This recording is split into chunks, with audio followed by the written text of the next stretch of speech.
mental disorder congenital disorder এগুলো disorder এবার ঠিক আছে ডিসঅর্ডার কিন্তু মেডিসিন দিয়ে ভালো হয় তো তো ইয়ার ফলে কি হবে আপনার বাচ্চাটোৰ ব্ৰেন ডেভেলপমেন্টত অলপমান ক্ষতি কৰিব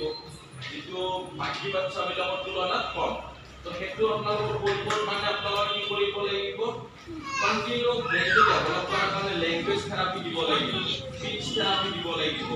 আপনাৰ বাচ্চাটোৰ সেন্সেশন প্ৰবলেম সেন্সৰি ইন্টিগ্ৰেশন প্ৰবলেম আছে তো সেইটোৰ কাৰণে হাইপাৰএক্টিভ আছে ৰিপিটিটিভ বিহেভিয়াৰ আছে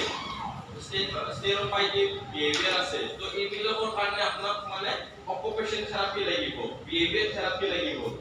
আপোনালোকৰ বাচ্চাটো সিপি বহিব নোৱাৰে খোজ কাঢ়িব নোৱাৰে আপোনাৰ মাসল টাইটনেস আহি গৈছে তো সেইটোৰ কাৰণে আপোনাক ফিজিওথেৰাপি লাগিব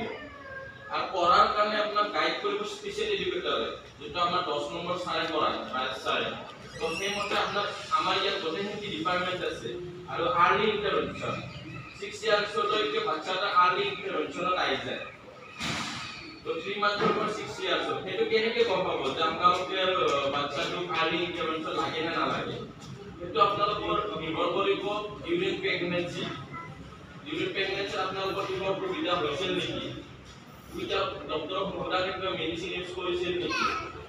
বা বেছিক